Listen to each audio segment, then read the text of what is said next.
All right, guys, welcome back. It's been a crazy week this week here because of the cold. The weather is ridiculous. It's been super cold here in Saskatchewan. It's gonna be hard to work on the garage, especially with no heated garage. Just have like portable heater here. But anyways, quick update. What's going on? On the last video, I showed how to remove this power steering pump. I talked to some mechanic, Subaru mechanic at my work. They said, you know what, flush the fluid, remove and replace it with a brand new one. That should be good. Fix your steering problem, that vibration steering, that would solve your problem. And you can tell that the fluid here is really dirty. It's black. It's supposed to be red. It's Dextron 3 is the fluid on this thing. So that's what I'm gonna do in the next video. Gonna flush it out, quickly show you guys how to do that. It's pretty easy. You just have to put everything back together here, put the belt back on, tighten it up, and we'll do a quick flush, remove the old fluid. But this video, I'm gonna show you a quick here. Since outside the garage, there's a vehicle that came in. All right, so I'm excited for this vehicle. Not that one. That's a Chevy Trax. Not that one. That's a Forester. Came back. Engine lights came on. It kept stalling, and this is the one I'm talking about right here. This thing just got dropped a couple days ago. Got towed in. This is awesome.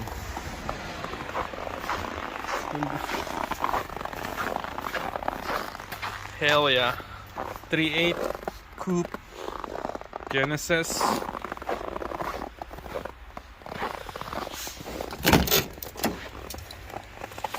Damn. So stay tuned, guys. This will be on the next channel. I'm gonna make a lot of videos on this one. I'm gonna give you what's going on with this engine, what's going on with this car. Brembo brakes on the back, and you can tell just the regular brakes in the front. I ordered Brembo brakes already on the front with brand new rotors and hardware kit and everything that needs to be converted to Brembo brakes. So this vehicle got towed in because there's some problem with the engine. The engine is seized. We're gonna be swapping the engine on this. I got the engine coming in already.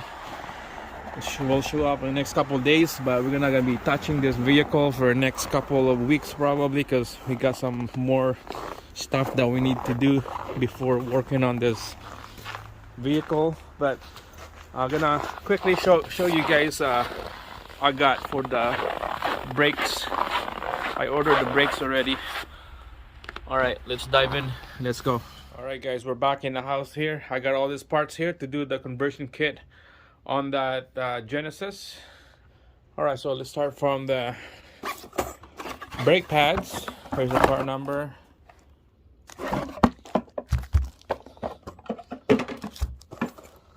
Hardware kit. Here's the old one. It's all rusted out. And the rotors. Here's the part number.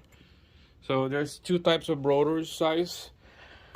This one is 13.3 inches, and there's another one that is 12 something. I forgot exactly the size.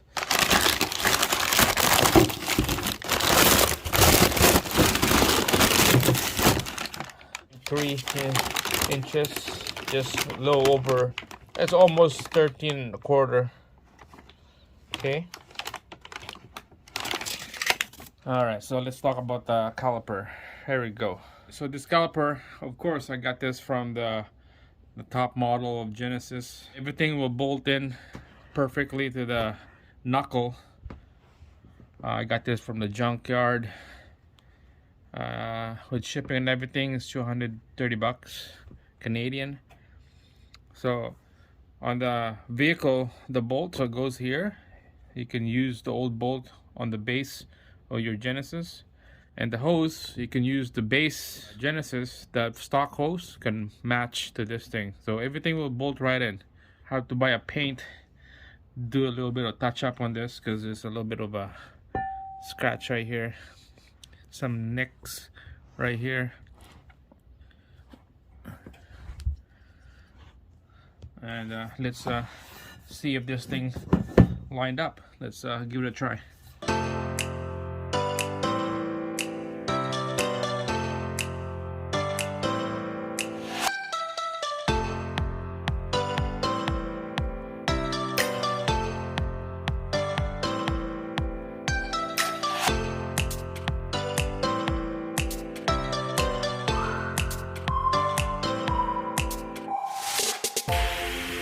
Alright guys, I had to play around with this brake pads here. I had to take out the backing plate, this little plate at the back of the brake pads. Took that off, so we had lots of room to put this in on the caliper here. I pushed all the 4 pistons back into the bore, it's all the way in. So what we're gonna do first is we're gonna install the inner pads first. Okay. Put the inner pad first, and then after that install the outer pads after. There's a little dot right here, it hits on the piston, so make sure it gets out of the way of the piston before you put it in here. So just like that, so all the way in. All right, here we go. We're gonna put the pin on the hole here to lock it in, so make sure the line hole is lined up before we put the pin.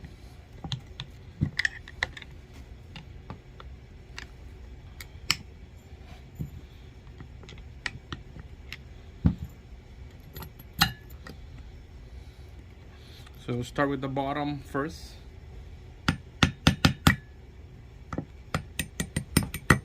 Gonna go like that, not all the way in. Then we put the second pin in. Alright, there's a retainer here. Okay, it goes like this. Not like that. It goes like this.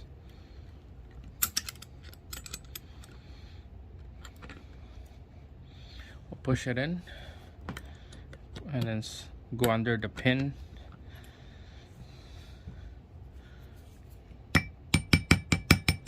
Make sure, look down here, make sure you're in a hole for the pin to go in. Alright, we're just gonna go all the way like that. We're not gonna pound it in all the way in, because this head is supposed to be underneath down here, okay? All the way in. We're just gonna leave it like that. And it looks good to me. It fits nice and snug.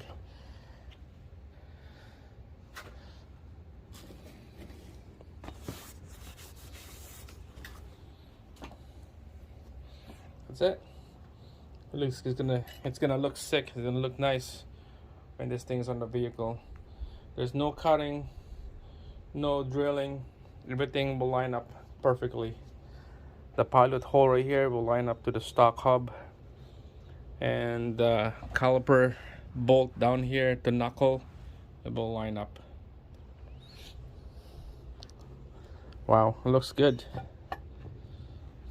It looks massive.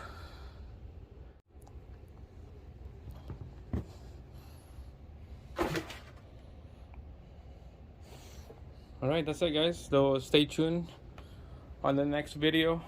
Who knows when I'm gonna be installing this in the vehicle on that Genesis.